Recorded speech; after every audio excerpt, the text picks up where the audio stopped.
Well, it's Saturday morning. It's another great start to a college football and NFL weekend. While maybe not quite as exciting as last weekend's content, it certainly will provide some great games. And I think there's a good chance of some big-time upsets this week as well. So let's start with college football. Now, many of you may be seeing this after the games happen, but I'll list a couple of reasons why I'm excited for specific games. First is we got to start with the game day, Alabama-Vanderbilt game. This game was exciting last year away at Vanderbilt, and it's game day. There's going to be lots of energy there in Bryant-Denny, and I think the games where Kalen DeBoer struggled in games that he should lose or he should win but ends up losing, or shouldn't struggle and does end up struggling, those are on the road. It's almost always on the road. And you look at Alabama's losses last year, all three of them were on the road. They lost on the road at Vanderbilt, on the road at Oklahoma, and of course on the road at Tennessee. This game, on the other hand, is at home. It's in the game day environment. If Alabama gets a lead, Kalen DeBoer I think he's 12-1 leading at halftime. If Alabama gets an early lead, they're going to win this game. And I think Vanderbilt's good. I think their offense is good. But I trust Alabama, especially in the pass defense. They were a little porous last week against the run, against Georgia. But I trust them in the pass defense against Pavia, controlling his running game. Deontay Lawson's a great quarterback spy. I've got the Tide rolling here. The spread seems too high. 12.5 seems too high. If I was a betting man, I might take Vanderbilt. But I think Alabama wins the game.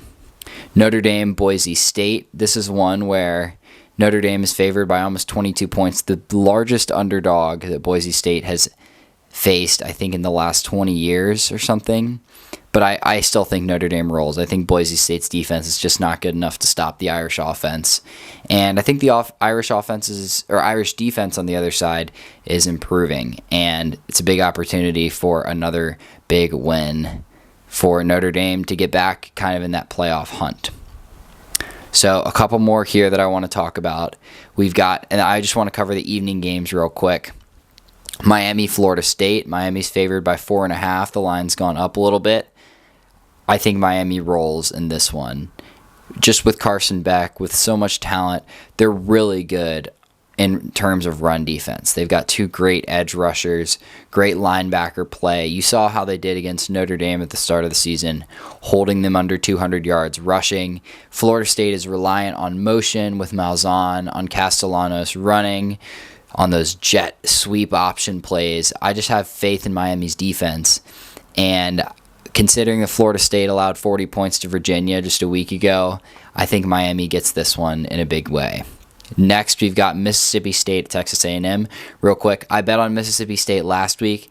I would bet on this game as well. I think Mississippi State, they covered last week against Tennessee. The line, I think, was 7.5 or 8.5. They lost by a touchdown there in overtime. I think Texas A&M might be slightly overrated here. They played solid against Auburn, but again, Auburn's offense was not particularly strong. And I think Mississippi State has the ability to score points. They scored 30 points against Tennessee last week. They're gonna force Texas A&M to make plays down the stretch. I also think their defense can be situationally good. So it's kind of a rebound game for Mississippi State. Don't be surprised if they lose, but the line is 16.5. Mississippi State covers here. That's my last bet pick of the day. So another thing I want to talk about here is this week, EA, the company that makes Madden, college football, and such, was bought by a Saudi Arabian hedge fund company, and it has been now turned from public into private. So what this means is EA is no longer bound by public regulations, so that they're not required to make a Madden game every year now, or a college football game every year.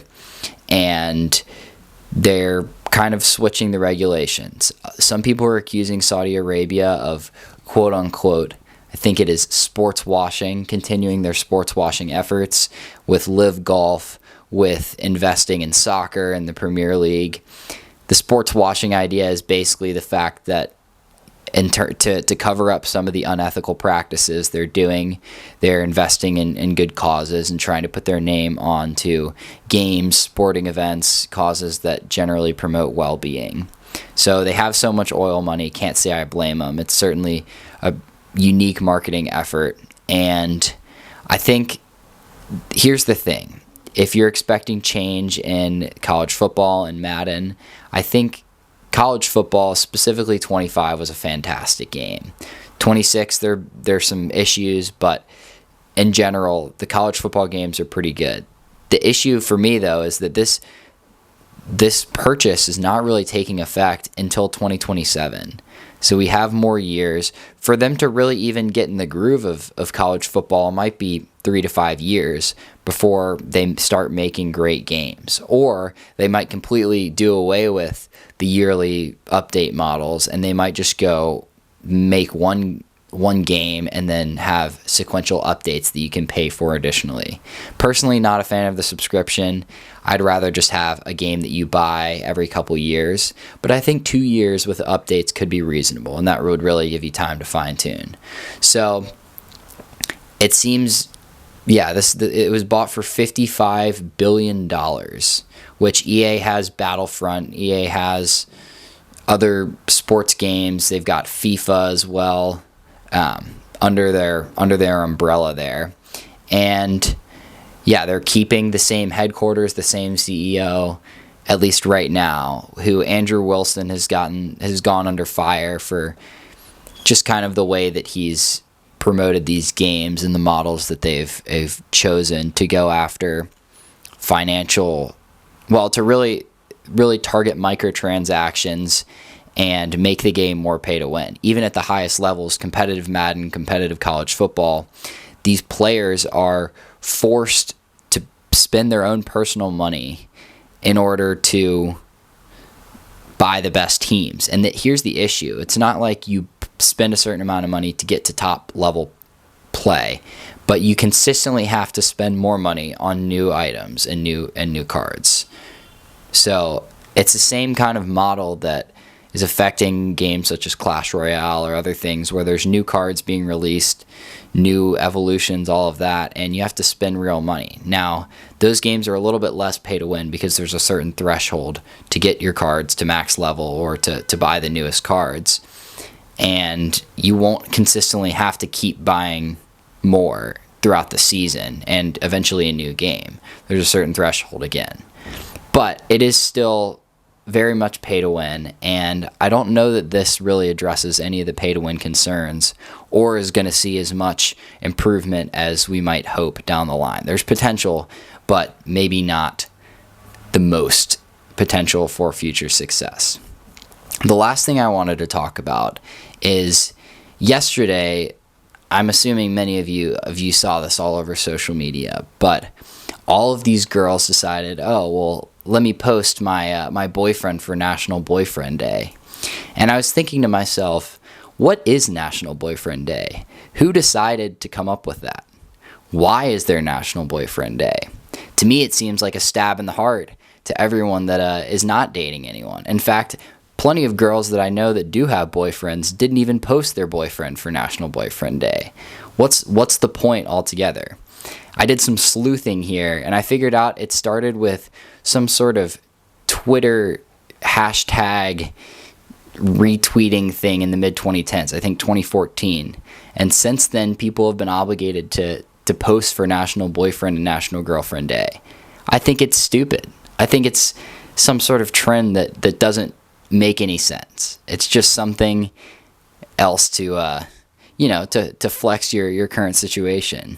And in fact, I think most people that even post it are people that might be a little more, insecure about their situations or feel, social pressures to post this when it doesn't really matter. And to me, it seems like posting on social media, posting on your story is generally unnecessary in those kinds of cases where it's some sort of national trend. I don't know. It's just a thought. I mean, who decided that National Boyfriend Day was something that needed to even be started in the first place?